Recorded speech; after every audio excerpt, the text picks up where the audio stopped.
I'm on my way to interview the owner of an interesting car.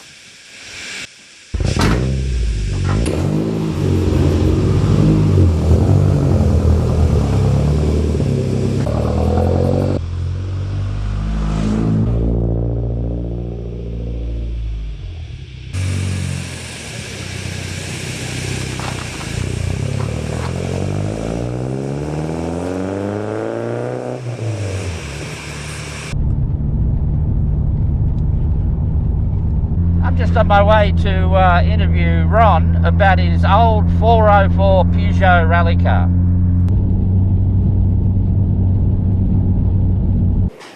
Well, I'm talking with Ron and Kerry about their marvellous old 404 Peugeot and, of course, the history of rallying.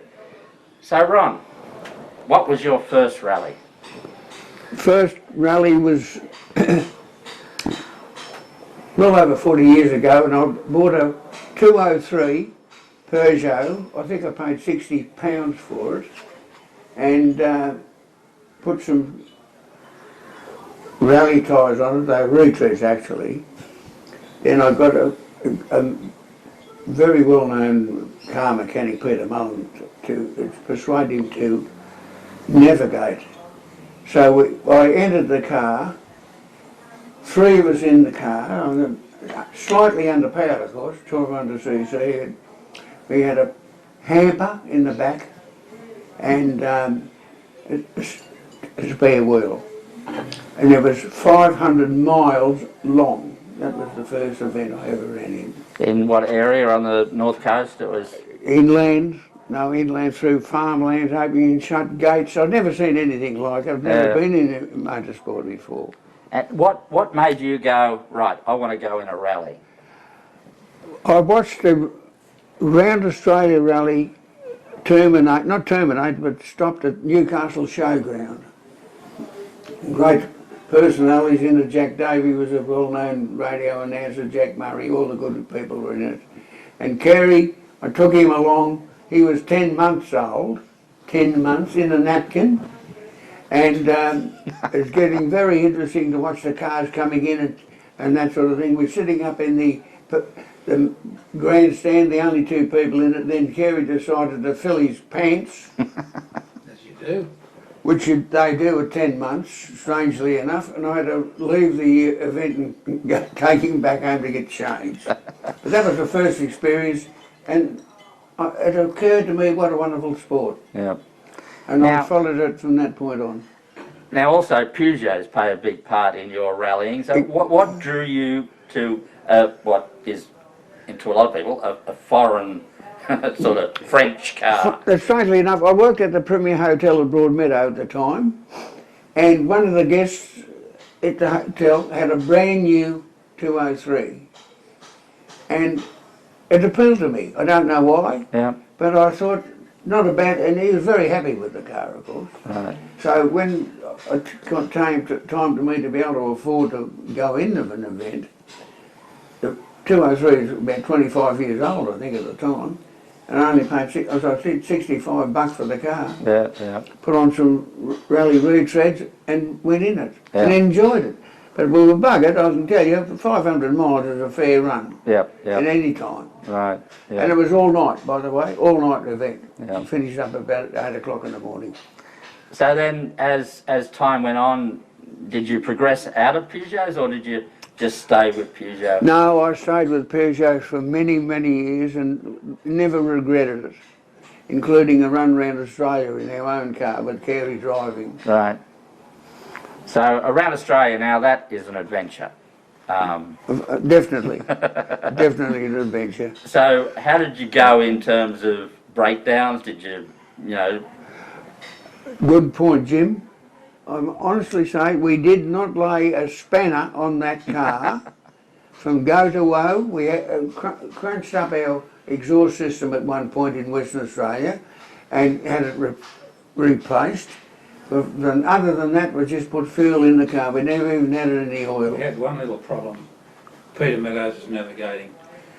Oh, yes. About to start a stage and hit the key, nothing. Anyway, Peter being a mechanic, lifts the bonnet and a little wire that goes to one of the terminals on the coil. It just came away from Oh, the yeah, connection. Yep. Pete spotted it, fixed it off him. Been there, done That's that. That's an old That's trick. right. Yeah, Yeah, Peter was our he was navigator. terrific. He was good. Never slept that bloke. I don't know what it is about Peugeots. They just seem to be just tough as anything. Yeah, well, as time went on and we started to run consistently, we were definitely outpowered all the time by the Datsun 1600s came onto the scene, Yeah, yeah. and we were lucky to run midfield for years. Right. And eventually I fluked Jimmy Williamson as a navigator, and that made all the difference. Yeah, We didn't have the power, but he was smart with the map, very good, and yeah, it yeah. pushed us we did quite well. Right. Now, as rallying progressed and the navigation became less of a thing, were you still involved in the sport when it became special stage rallying? Oh yeah, to a degree, weren't we? Yeah, when you bought a Mark II Escort, that was a nice car. Yeah, That was eventually. in the latter part of his career, but it was starting to get to the stage times, you know, Yeah, what yeah. we sort of what we know of today. Time to the minute sort Well, of thing. exactly, you Yeah, know, it's yeah. getting, you know, A forward minute. As a control official, I was starting to get involved at that point doing controls. It was this forward minute thing, and I'm trying to get it in my head on how that was, you know. Yeah. Then I went to the forward quarter minute, and it was sort of just getting too confusing. well, it was too. Yeah, yeah. But no, we had a very, very good run over the years, very good run, and we were lucky enough to win a couple of state rounds. But there was the state rounds was up to 300 miles, and the senior was up 500 miles. And we won. The Kaiser Stool was one in particular, and once again it got back to Jim. Yeah, Jim's smart navigation.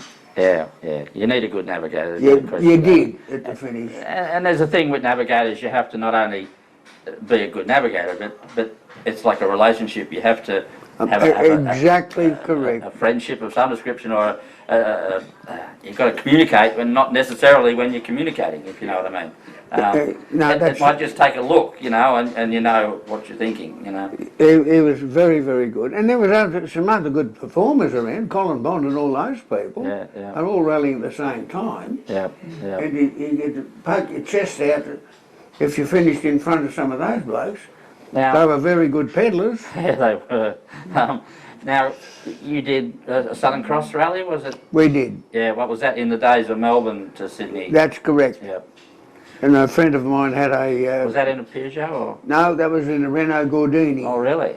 And I was the navigator, and then I had to take a turn at driving. I think I drove for half an hour and he ordered me out of the car and back in the navigator seat. I was driving the Renault like you drive a Peugeot, and you don't do that. Right, yeah. The wheels were tucking up underneath and I was losing the Yeah. bloody car. And he said, pop in, you know. So from Melbourne and back, I was navigating. Right, right. And not very very good at it as well. Now, you'd have to be friendly with your navigator to be in a Exactly Renault. right. They're, you know, hi, how you doing, you know? Exactly. It was a very silent car, by Yeah, the way, yeah. between the pair of us. It's still mates to this day. Really? We're still good friends, you know. Yeah, yeah.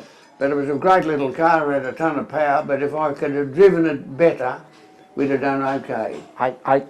I can remember in my early days of motorsport going to a spectator at a rally, and the cars were going through, and then I heard this thing coming, and it sounded different. It was just this, what the hell? And it was a handbrake car, and this thing just went, and it was a Renault, the Gordini, the 10 looking one, you know. Yeah, that's right. Yeah. That's right. Yeah, and it was just, awesome. Oh, it was 90 horsepower those days, and that was big. Yeah, For and there's not much of them, you know. nothing to them. Yeah, yeah. But the heater broke down, and we were freezing. Of course, it's in the winter time. So I had a tea towel wrapped around my legs to try and keep warm, and you know, but we kept at it and we finished.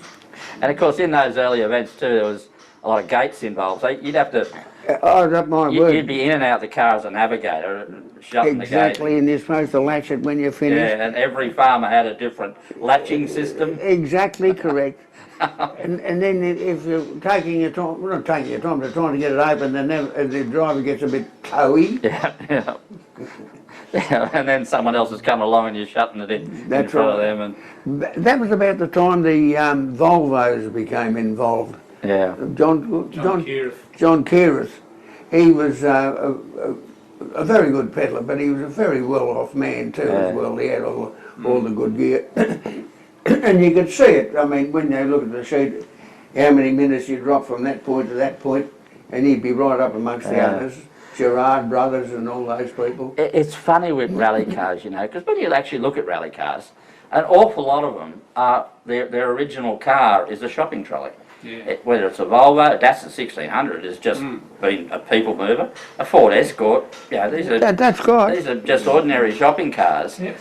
You don't, you know, it's not till probably later that the purpose built sort of stuff. But, That's right. Well, because Volvos are, you watch Scandinavian rallying on YouTube, and they're mad. I can see why Scandinavians are great drivers.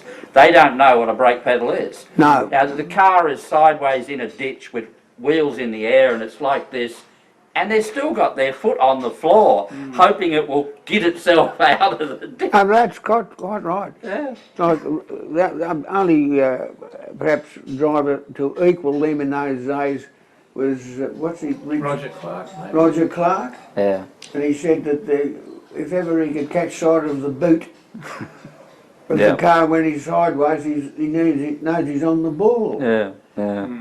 Yeah. And he led the London to Sydney, in Australia in particular. Yeah. You know, Yeah. but They all fell apart in that late 60s one. they did. They got to Australia and progressively they fell out. That's correct. You know, the Ford, Cortinas, weren't they? Yeah, Yeah, Court. Yeah, Cortinas, and I think the Austin 1800 was leading for a while, and then it broke down. Yeah, that's good. They were a disappointment. The 1800. yeah, Well, yeah. I thought they were pretty good, really. I wouldn't have liked to driven one though. No, They just look awkward to me.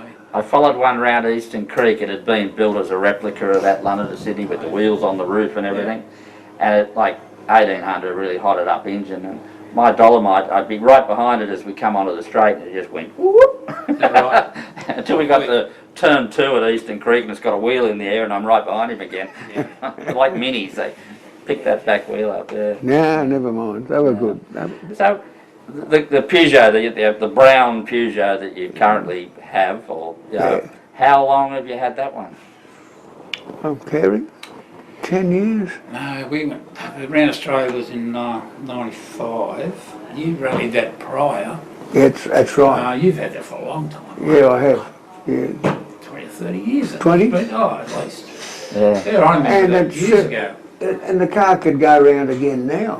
You were selling real estate in it when you first bought Exactly. That's it. And right. then all of a sudden a pair of spotlights appear on the front and then mud flaps, and then you go on a rally, and then later down the track a couple of Webbers, and they came back off. Rally retreads, thank you. Retreads. Yeah. We never been able to afford to put a decent, straightforward rally tyre on the car until we went in around Australia. Yeah. Then they're only bog standard cars, tyres. Yeah, Nothing special. Light commercial tyres. Yeah. That's all right. bad. Yeah. So that So that's when mechanically, you that car is still much the same as it always been. It's much the same. We haven't changed the strut. We haven't changed the back shock. The car was bloody marvellous. And as I said, it's done its duty, hasn't it? Still going. Yeah. Untouched since the So Renault. what are they? A 2-litre engine in those? It's got a 504 2 Yeah, litre. yeah, Right. that's right. Four-speed gearbox. And, Yeah, it's 4 on the tree. oh, really? Yeah. Now that would be an interesting thing to rally. I've never rallied a column change. No, when you get used to them, they're quite good. It's all right. Yeah. Yeah, not a problem. Right. Standard brakes, Really. standard pads. Well, look, I don't know about other people, but I hardly ever touch the brakes, to be honest. You do, but nothing like you do on circuits and things. No. Panic time for me is go back a gear, you know. Yeah, well, but still, that's not a bad way to go, though. Just Yeah, the you same, know. yeah, Yeah, because you put your foot on the brake and suddenly you're a passenger, I think. Yeah, depends, yeah, you're right. And so the old Peugeot, do you think it'll continue on? I'd like to keep it in the family myself. Yeah. Oh, yeah. I hate to think they'd sell it. It's still got a roll cage in it, of course. You know, we had to have one. It's got a And bit of rust. we started from Brisbane. Carey flew up to Brisbane, and we started from Brisbane, Right. and did the job. Yeah. Renault 10 front seats. Yeah, Beautiful. really? Comfy, yeah. Oh yes. No Sparkos in those days. Not for And us. I tell you what, they're still a better seat than I'm sitting in the Mazda that I've got at the Beautiful. moment. Beautiful seat, yeah. Yeah, they were great. Well, thank you very much for that little chat about Pleasure to talk about to you, your Jim. Peugeot and your rallying times. And another, just like to add too, that it's been a pleasure to meet yourself and your dad, Ron, Yep. enthusiasts, and you've done a wonderful job with taking a recording of all of us and what's happened to us in the past. I'm only hoping people in the future can admire the work that you've done, Jim. Yeah. Well, you know, who knows what history will make of us all. That's right. Yeah, thanks, Jim. I'm Thank Quack you. McMullard. Bye for now. Quack McMahon. Quack. That kills me. Yeah.